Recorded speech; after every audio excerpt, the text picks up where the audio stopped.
New York City, March 13th, 1964. 3 a.m. A woman is walking home alone from work. She screams. Lights flicker on in the apartment windows above her. People are watching, and not a single one of them does anything. Her name was Kitty Genovese, and what happened that night changed psychology forever. Kitty Genovese was a 28-year-old bartender living in Queens, New York. On her way home from work, she was stabbed, attacked, and murdered over the course of 35 minutes. 2 weeks later, the New York Times published a story claiming 38 witnesses saw or heard the attack, and none of them called the police. The nation was outraged. But two psychologists asked a different question. Not how could they, but why didn't they? Psychologists John Darley and Bib Latane recruited university students for what seemed like a simple study. Each participant sat alone in a room, connected to others only by a microphone and headset.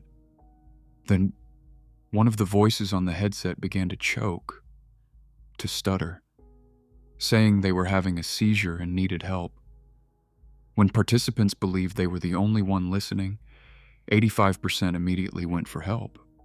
But when they thought 5 other people were also listening, that number dropped to just 31%. The more people present, the less anyone acts. They called it the Bystander Effect.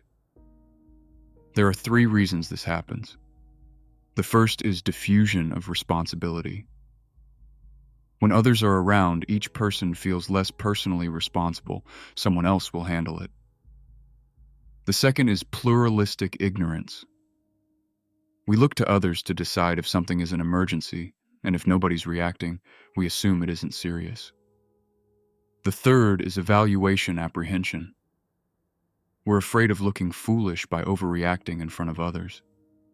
Together, these forces create a paralysis, not out of cruelty, not out of apathy, but out of something deeply, uncomfortably human.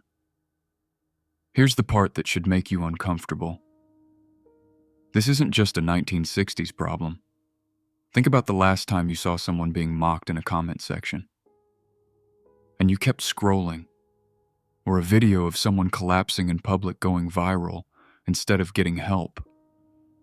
We now live in a world where people film emergencies before they call 911. The bystander effect didn't go away. It just got a smartphone. Now you know why the crowd stays silent. The question is, what will you do the next time you're part of one?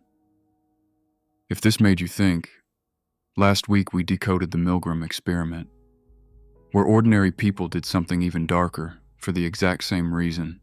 It's right there on your screen. This is the Human Code Lab, and we're just getting started.